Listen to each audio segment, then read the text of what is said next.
இலங்கையை மதச்சார்பற்ற நாடாக மாற்றியமைக்கும் வகையில் புதிய அரசமைப்பை உருவாக்க வேண்டும் என்ற நிலைப்பாட்டில் தேசிய மக்கள் சக்தி இருக்கின்றது என தேசிய சுதந்திர முன்னணியின் தலைவர் விமல் வீரவன்ச தெரிவித்துள்ளார். தேசிய மக்கள் சக்தி தேர்தல் காலத்தில் மக்களுக்கு வழங்கிய வாக்குறுதிகளுக்கு முரணாக தற்போது செயல்படுகிறது என விமல் வீரவன்ச மேலும் சுட்டிக்காட்டியுள்ளார். இதுகுறித்து மேலும் தெரிவிக்கையில், நாடு பொருளாதாரம் மற்றும் சமூக கட்டமைப்பில் பெரும் நெருக்கடிகளை எதிர்கொண்டுள்ளது. அத்துடன் அரசின் ஒரு சில செயல்பாடுகளால் நாட்டின் சுயாதீனம் கேள்விக்கு உள்ளாக்கப்பட்டுள்ளது.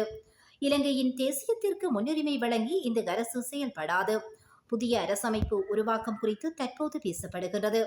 இலங்கையை மதம் சார்ந்த நாடாக மாற்றியமைக்கும் வகையில் புதிய அரசமைப்பை உருவாக்க வேண்டும் என்ற நிலைப்பாட்டில் இருந்தவர்கள் இந்த அரசில் முன்னிலை பதவிகளில் உள்ளார்கள். அரசும் அந்த நிலைப்பாட்டில் தான் உள்ளது. மாற்றத்திற்காகவே மக்கள் புதியவர்களை தெரிவு செய்தார்கள். ஆனால் புதியவர்கள் மக்களின் அடிப்படை பிரச்சினைகள் பற்றி எவ்விடத்திலும் பேசுவது இல்லை. அவர்களை தெரிவு செய்ததன் பயனை மக்கள் அனுபவிக்க தொடங்கியிருக்கிறார்கள். அதிகாரத்தில் இருக்கும் போதும் இல்லாத போதும் மக்களின் பிரச்சினைகளுக்காகவும் உரிமைகளுக்காகவும் நாங்கள் குரல் கொடுப்போம்.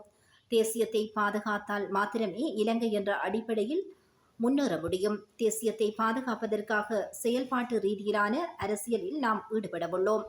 கடந்த காலங்களை காட்டிலும் இனி உத்வேகத்துடன் செயல்படுவோம்.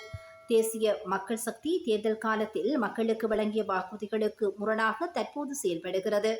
ஆகவே இந்த அரசுக்கு கடந்த காலத்தை நினைவுபடுத்த வேண்டிய தேவை காணப்படுகிறது என்றும் அவர் தெரிவித்துள்ளார்.